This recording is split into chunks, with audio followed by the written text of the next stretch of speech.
हम लड़ेंगे, हम लड़ेंगे। शिक्षा के हत्यारों से कौन लड़ेगा? हम लड़ेंगे, हम लड़ेंगे।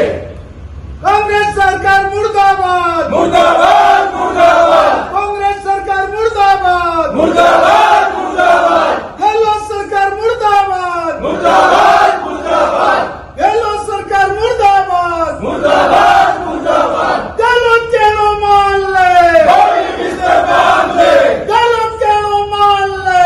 गोली बिस्तर बांध। ये मांग है कि ये सरपंच साहब बैठे हैं मेरे साहिल मतलब सरू का सरपंच साहब और हाइला कोई राजेश्वर गांव है। 30 साल से एक कमरे के अंदर एक स्कूल चल रही है और वो भी उच्च प्राथमिक विद्यालय और उसके अंदर 130 बालक अध्ययनरत है। 2018 पहले 2 कमरे दिए थे मगर जमीन के अभाव में वो कमरे बन नहीं सके, पैसे लैप्स हो गए।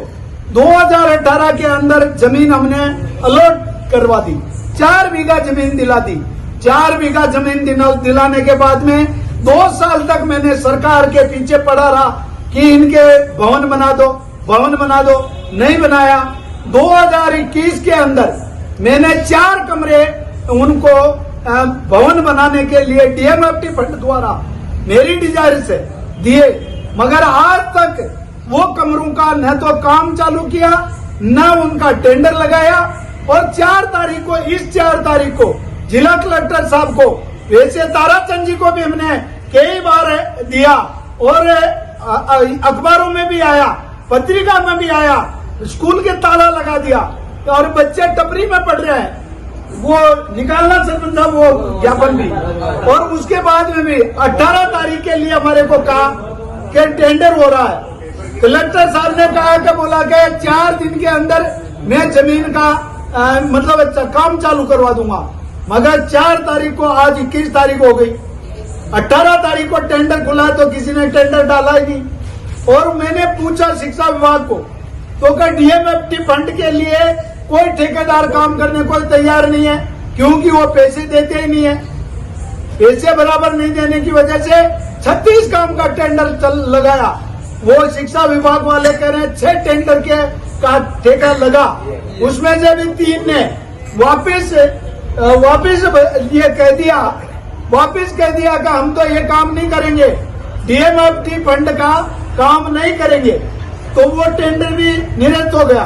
तो हम यहाँ पर सुबह से इंतजार कर रहे हैं कि कोई आकर यहाँ पर बताए।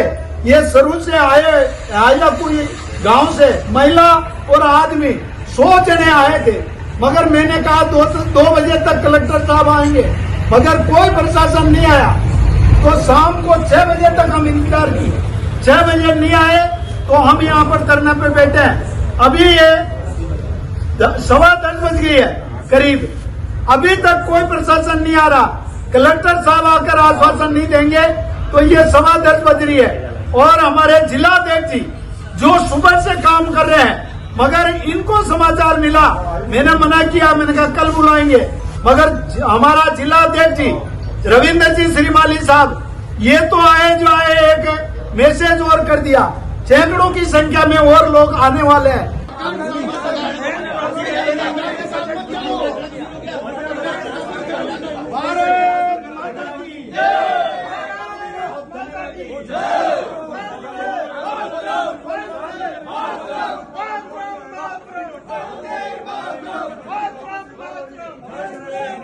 आएंगे सर, पैसे ही नहीं आ रहा ना, वो समस्या है।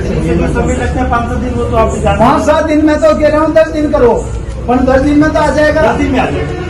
सरकार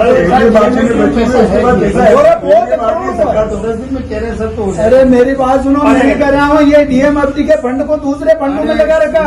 आप मेरी बात तो समझो, दूसरे अच्छे बलिष्ठ, अच्छे समझदार, अच्छे तेज तर्रार बोले जा रहे जो नहीं सुनो, अपने पार्टी में कमजोर नहीं है, लेकिन पैसा कहाँ है? एक विधानसभा के अंदर जाके पैसे देना और वहां सब काम कराना, क्योंकि और जगह एक पार्टी है। ये पार्टी में डिफरेंस अपन जो जिस शालीनता के साथ जी रहे हैं उसका कारण आप क्या इतिहास देख लो, चाहे ताराचंद जी, उसके पहले चेतन देवड़ा जी जो सारी जमीन खा गए, सारे यहाँ के होटल बन रहे हैं वहां पर, जहाँ वहां पर कुंभलगढ़ में यहाँ की पहाड़ियां बेच के खा गए। इनको परवाह क्या? जब तक सरकार का ऊपर इन भ्रष्टाचारियों के ऊपर हाथ रहता है ना, ये भ्रष्टाचारी इनकी हिम्मत नहीं होती काम करने की।